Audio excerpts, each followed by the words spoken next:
ఈరోజు మహబూబ్ నగర్ పట్టణంలోని శీతలాదేవి ఆలయం పోచమ్మ బోనాల పండుగ సందర్భంగా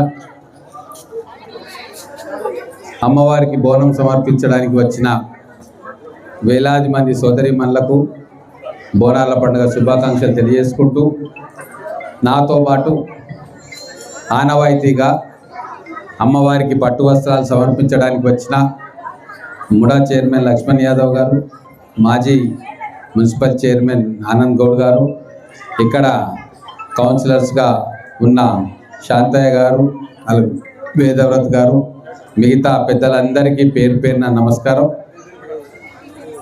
మొత్తం మహబూబ్ నగర్ పట్టణం అంతా ఈరోజు బోనం ఎత్తుకున్నట్టు కనబడతా ఉంది. ఏ వీధికి పోయినా ప్రతి ఆలయంలో, అమ్మవారి ఆలయంలో ఈరోజు వేలాదిగా బోనాలు సమర్పించుకుంటూ ఉన్నారు. ఈ పండుగ వాతావరణం ఇట్లే కొనసాగాలి. ఈ సంవత్సరం వర్షాలు సమృద్ధిగా పండాలి.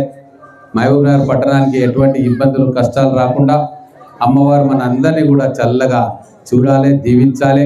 మన పిల్లలకు మంచి చదువు అప్పేలాగా అమ్మవారు ఆ సరస్వతి కటాక్షాన్ని కూడా మన పిల్లలందరికీ ఇవ్వాలి. మన మహబూబ్ నగర్ ఈరోజు మున్సిపల్ కార్పొరేషన్గా మారింది.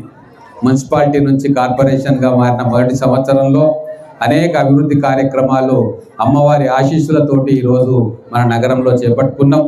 ఇక్కడ మన పిల్లలు చదువుకోవడానికి ఇంజనీరింగ్ కాలేజీలు, IIIT, బాసర లాంటి IIIT కూడా మన గౌరవ ముఖ్యమంత్రి రేవంత్ రెడ్డి గారు మన అమ్మవారి ఆశీస్సులతోటి మనకి ఇక్కడ ఇచ్చింది. మన పిల్లలందరూ కూడా బాగా చదువుకొని తల్లిదండ్రులకు, మన మహబూబ్ నగర్ పట్టణానికి కూడా పేరు తీసుకురావాలి.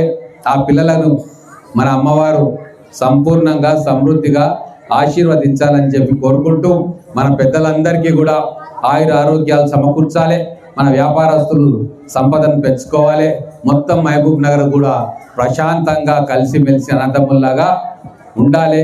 ఇటువంటి బుద్ధిని, సద్బుద్ధిని మన అమ్మవారు మన అందరికీ కూడా ఇవ్వాలని కోరుకుంటూ మీ అందరు ఇంత పెద్ద ఎత్తున నన్ను ఆహ్వానించినందుకు, మా అక్కలు చెల్లెళ్ళు స్వాగతం పలికినందుకు, నిర్వాహకులు అద్భుతంగా ఈ కార్యక్రమాన్ని నిర్వహించినందుకు, పోలీస్ శాఖ వారు బందోబస్తు బ్రహ్మాండంగా చేసినందుకు అందరికీ కూడా నమస్కారాలు తెలియజేసుకుంటూ మరొకసారి బోనాల పండుగ శుభాకాంక్షలు.